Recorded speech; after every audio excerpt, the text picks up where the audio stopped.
사람들이 그렇게 전화가 오는 경우가 많아요. 한 사람한테 몰아주려고 하는데 그러면 다른 사람 다 상속 포기해야 되냐고 이렇게 얘기하거든요.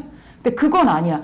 상속 포기를 해도 하는 경우는 빚이 있을 경우나 하면 되는 거고, 그냥 상속재산 분할 협의서를 작성해서 그때 그 협의서 내에서 한 사람한테 단독 분할한다 이렇게 해도 충분히 돼요. 근데 그럼에도 불구하고 이게 그 용어를 잘 몰라서 그러면 상속 포기하면 되나요? 이렇게 전화 오는 경우 되게 많아요. 포기하는 게 아니야. 이거는 분할하는 거야. 협의해주면 되거든요. 그렇게 하면은 뭐 가정법원에 뭐 이렇게 넣을 필요가 없이 그냥 협의서 한 장만 작성해서 인감도장 찍고 인감증명서 뒤에다 붙이기만 하면, 그러면 등기까지 다 이루어지니까 문제가 없는데, 그럼에도 불구하고 상속 포기해야 돼요? 이렇게 물어보는 경우 되게 많아요. 그리고 또 법무사님들이 그 등기를 할 때 협의서를 작성을 해주기 때문에 셀프로 꼭 할 필요도 없어요. 부동산이 있는 경우는.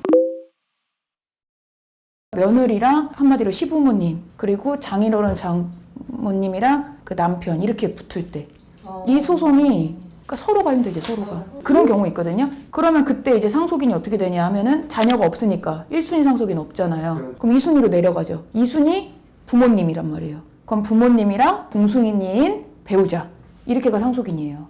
이럴 때 배우자가 1.5, 부모님 1 이렇게 가져가잖아요. 그럼 부모님 2명 살아계신다고 하면 7분의 2, 7분의 2, 배우자 7분의 3 이렇게 가져가고, 만약에 한 명만 있으시면 5분의 2, 배우자 5분의 3 이렇게 가져가야 되거든요. 근데 이게 충돌한다고. 그 재산을 지금 내가 잘 모르는 며느리한테 나눈다? 그게 너무 싫은 거예요. 싫을 수밖에 없죠. 그쪽 입장에서 생각을 하면 또. 그리고 또 그런 마음도 있을 거 아니에요. 자기 남편도 못 지키고 이런 원망을 한다고. 대부분 이 소송의 기본은, 상속소송은 원망을 해. 원망을 안 할 수가 없어. 아내 입장에서는 나 결혼한 지 지금 뭐 몇 개월 되지도 않았는데 지금 애도 없고 나 지금 이제 신혼인데 갑자기 남편이 죽었어. 얼마나 슬퍼. 그러니까 이제 이 입장에서는 당연히 자기의 권리, 마지막 남은 그 법정 상속 지분에 대해서는 당연히 가져가고 싶잖아요.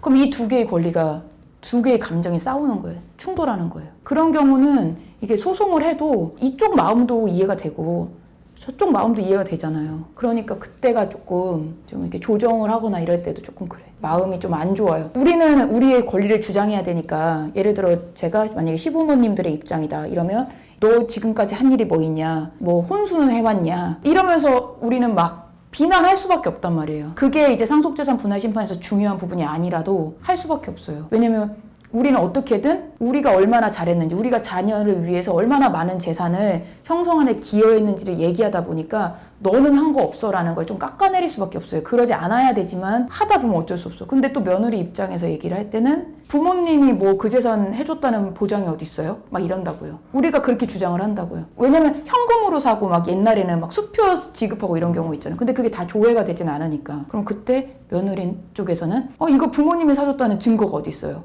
이거 그냥 상속재산이니까 그냥 법정 상속분들 나눠야지.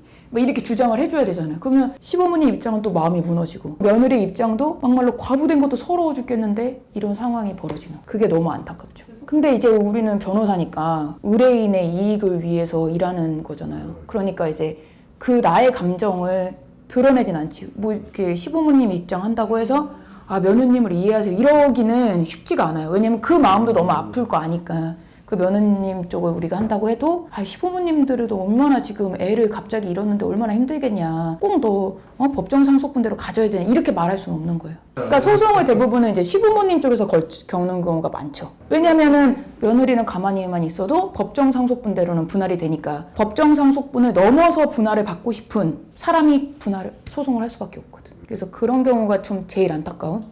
조정을 갔을 때도 어떤 입장을 가든 좀 마음이 좀 안 좋아.